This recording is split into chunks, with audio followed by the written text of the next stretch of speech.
Exploré depuis plus de 30 ans, le quartier portuaire et commercial antique de Saint-Lupien à Rezé livre chaque année un peu plus de ses multiples secrets. Des secrets dévoilés lors des campagnes estivales de fouilles.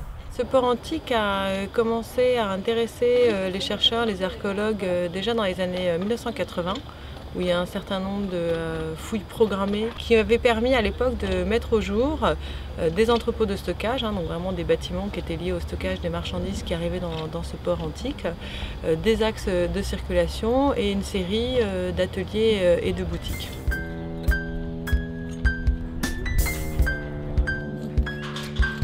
Les marchandises arrivaient soit de la terre, soit à l'inverse de la mer, via le port qui était donc placé juste derrière, étaient déchargés et ensuite les marchands revendaient ça à la ville ici, sur cette rue. C'était finalement une espèce de rue commerçante et même une galerie commerciale quasiment pour ce qui se passe ici. Des explorations de plus en plus riches en enseignements, des découvertes de plus en plus précises et précieuses qui au fil des ans ont fait du site de Saint-Lupien un objet de curiosité archéologique. En 2005, du fait de la création d'un poste d'archéologue municipal à la ville de Rezé, on a décidé donc de relancer vraiment un programme de recherche assez ambitieux sur le lien entre la ville antique et le fleuve. Et pour ce faire, donc, nous nous sommes rapprochés de l'Université de Nantes ainsi que de l'Institut national des recherches archéologiques préventives. Un travail collaboratif et pluridisciplinaire qui implique entre autres les étudiants du cursus métier de l'archéologie dispensés à l'Université de Nantes. En tant que Master Pro, on encadre les équipes de licence, on gère des zones de fouilles et du coup on fouille chaque zone, on enregistre les données. C'est à nous de prendre des décisions, aux scientifiques, de voir l'implantation des sondages, comment est-ce qu'on va fouiller les zones. On a toute la documentation de la fouille des années précédentes à disposition, donc à partir de ça, c'est à nous de prendre les décisions. Les archéologues émérites ou en devenir qui, durant cette période de fouille 2012, ont choisi de concentrer leurs recherches sur une zone bien précise du site. Cette année, suite à la campagne 2011 où nous avions mis au jour des aménagements de berges antiques extrêmement monumentaux, extrêmement conséquents, nous avons décidé de terminer la fouille d'une fenêtre que nous avions ouverte depuis 2 ans, dans laquelle on se trouve aujourd'hui et qui est constituée d'une rue roulante assez importante, assez large, contre laquelle viennent s'installer des entrepôts, des bâtiments de stockage et sur laquelle aussi débouche un petit bain qui a priori est plutôt à fonction publique. Voilà. Ça, ce sont en gros des occupations qui datent du IIe siècle de notre ère, mais on a aussi des occupations antérieures qui sont un peu plus modestes et qui sont plutôt des activités de forge, des petits ateliers. Mêlant en son sol preuve de l'Antiquité comme du Moyen-Âge, le site de Saint-Lupien intrigue autant les historiens que les restaurateurs chargés de raviver ses vestiges. Le problème dans une restauration, c'est de savoir à quelle époque, à quel état on restitue les objets qu'on restaure. La partie que vous voyez derrière moi est la partie qui va être restaurée au niveau vestige et qui sera mise en visite pour le public.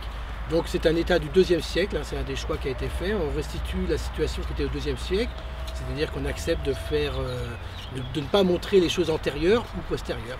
Et dans la chapelle, puisqu'il y a des vestiges succédant à plusieurs époques, là au contraire on va montrer toutes ces époques, des vestiges plus anciens, du 1er, du 2e siècle, du 4e siècle, des choses mérovingiennes, des sarcophages et des constructions plus récentes.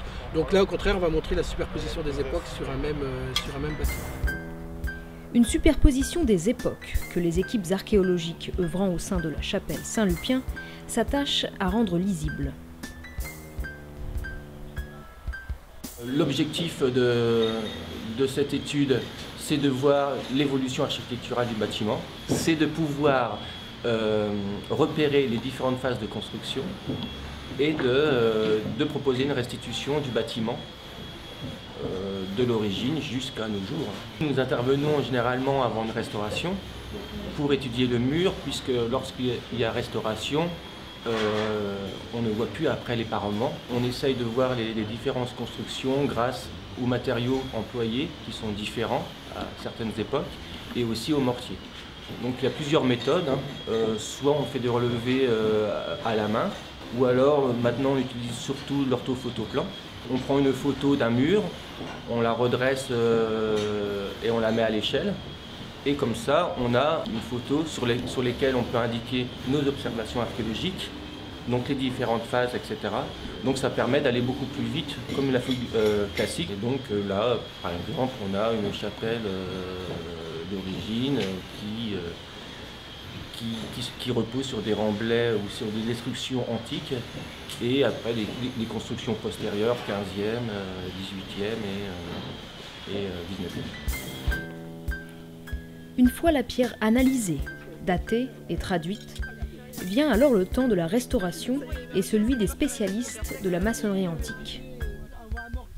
Il s'agit de remonter des maçonneries, mais sans qu'on puisse s'apercevoir qu'elles viennent d'être faites.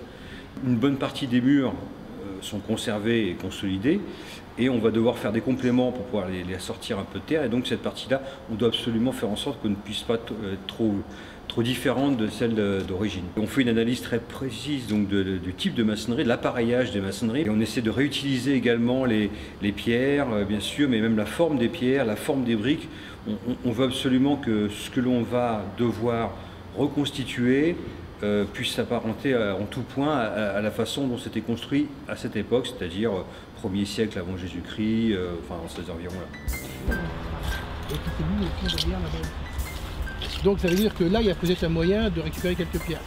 On cherche une restitution très précise, avec une recherche qui est assez longue et compliquée, et c'est d'ailleurs presque plus long que les travaux eux-mêmes, pour savoir ce qui doit être fait. Et c'est vrai que toute cette démarche, même si elle est pratiquée systématiquement dans tous les projets, prend ici beaucoup d'ampleur. De par la richesse des découvertes effectuées sur son site et le champ encore inexploré de ses secrets, le port antique de Saint-Lupien n'a pas fini d'intéresser les chercheurs. Après la découverte d'un aménagement de berge monumental datant du 1er siècle en 2011 et celle plus récente d'un bain public très bien conservé du 2e siècle, les campagnes annuelles de fouilles dévoilent peu à peu les pages de l'histoire de Rezé et de son port antique.